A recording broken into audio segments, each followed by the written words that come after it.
This is the story of how 5 books tried to erase a religion that nearly consumed Christianity itself. And the darkest irony? Those same 5 books are the only reason that religion is still remembered at all.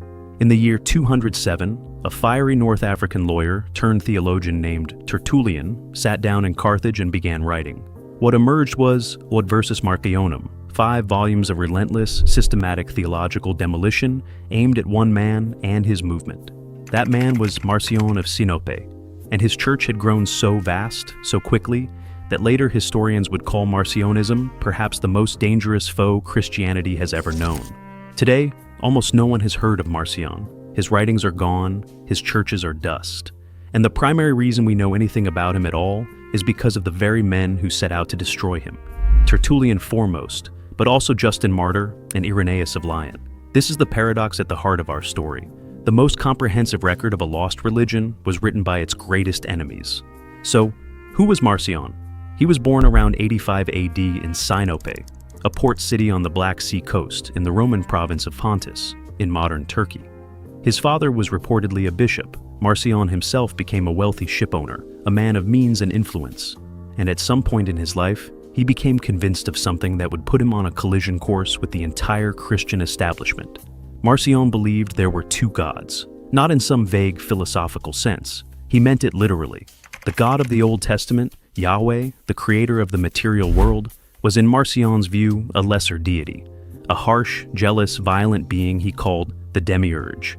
The true supreme being was an entirely different God, a God of pure love and mercy, previously unknown to humanity, who had sent Jesus Christ into the world to rescue mankind from the demiurge's flawed creation. To support this theology, Marcion produced 2 major works. The first was his own composition called the Antitheses, meaning contradictions. In it, he systematically laid out passages from the Old and New Testaments side by side to demonstrate what he saw as irreconcilable differences. The Old Testament God commanded the Israelites to annihilate their enemies at Jericho. Jesus' God instructed his followers to love their enemies. The Old Testament God was a God of wrath. The New Testament revealed a God of grace. Marcion argued these could not possibly be the same being. His second major contribution was arguably even more consequential. Marcion assembled what many scholars believe was the first Christian biblical canon ever compiled. It consisted of 11 books, a shorter version of the Gospel of Luke, and 10 letters of Paul. He considered Paul the only true apostle of Jesus, the only one who genuinely understood that Christ's message represented something entirely new. Everything else, Matthew, Mark, John, the Acts of the Apostles, the Old Testament in its entirety, Marcion rejected. This canon formation would eventually prompt the Catholic Church to formalize its own biblical canon in response. Now, here's where it gets interesting. Sometime between 135 and 140 AD, Marcion arrived in Rome. He joined the Roman Church and made a staggering donation, 200,000 sesterces. That's more than 100 years' wages for an ordinary laborer. This wasn't a casual offering. This was a man buying himself a seat at the table. For several years, Marcion studied and taught in Rome, developing his ideas partly under the influence of a Syrian teacher named Serdo. Then in 144 AD, he did something unprecedented. He called a council of church leaders in Rome, what some historians consider the first known church council meeting. His goal was to convince them of his theology. It didn't work. The church excommunicated him. They even returned his 200,000 sesterces. But excommunication didn't stop Marcion. It freed him. Within years, Marcionite churches spread across the Roman Empire with astonishing speed. Justin Martyr, writing around 150 AD, noted that Marcion's heresy had already spread everywhere. And these weren't underground house churches or fringe gatherings. The Marcionite Church developed a formal ecclesiastical organization that mirrored the Catholic Church so closely that, as one ancient source noted, to untutored Christians, its churches could hardly be distinguished from Catholic ones. Unlike many Gnostic groups, Marcionites didn't hide their faith. They considered it unlawful to deny their religion during times of persecution. They shed their blood for Christ alongside Catholics. Marcionite martyrs appear repeatedly in Eusebius's church history. This was a movement of genuine conviction. The church father Polycarp of Smyrna captured the establishment's visceral reaction to Marcion in one legendary encounter. When Marcion approached the elderly bishop and said, "Recognize us," Polycarp replied, "I recognize. I do recognize that you're the firstborn of Satan." This was the world Tertullian inherited when he began writing Adversus Marcionem, some 50 years after Marcion's death. The Marcionite church was thriving. It was organized, it was winning converts. And since Marcionites practiced strict celibacy and forbade marriage, every single member was a convert. The movement could only grow by persuasion, and yet it was extraordinarily successful. Tertullian regarded Marcion as the most dangerous enemy of the church, and he responded with the most sustained piece of theological polemic the ancient world had ever seen. The 5 books of Adversus Marcionem are methodical in their destruction.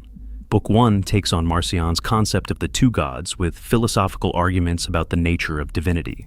Book 2 mounts a full-throated defense of the creator God of the Old Testament. Book 3 tackles Christology, arguing that Jesus was the Creator's Christ, not the emissary of some alien deity. Book 4 is essentially a verse-by-verse commentary on the Gospel of Luke, the only gospel Marcion accepted, turning Marcion's own scripture against him.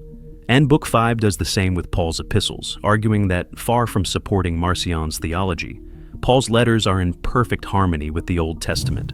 Tertullian was brilliant, caustic, and ruthless. He wrote that Marcion planted churches as wasps make nests. He accused him of teaching men to deny that God was the maker of all things in heaven and earth. He even claimed, almost certainly falsely, that Marcion had been on the verge of repenting and returning to the church, but was prevented by his death.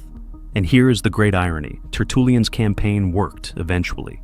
But it took centuries. The Marcionite church persisted in recognizable form for over 300 years, well into the 5th century. In the East, it lasted even longer.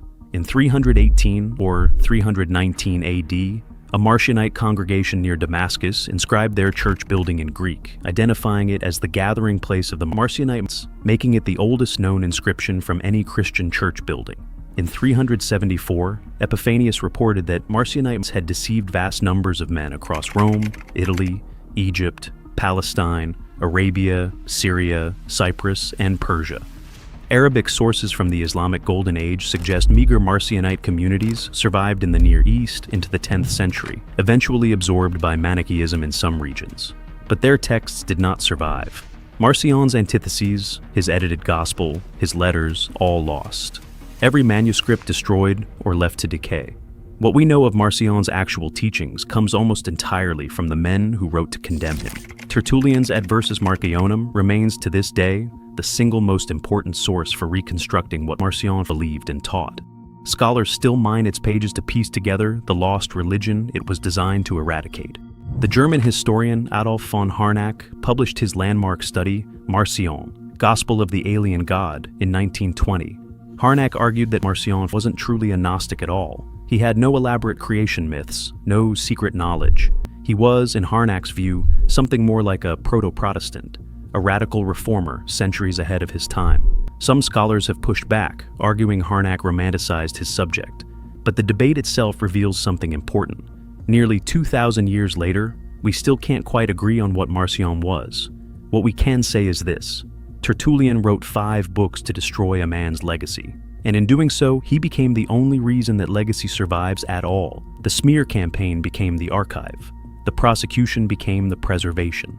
The 5 volumes that were meant to erase Marcion from history are now the only reason history remembers him. That might be the most fitting antithesis of all. Marcion wasn't the last time a single decision would reshape the entire Christian world.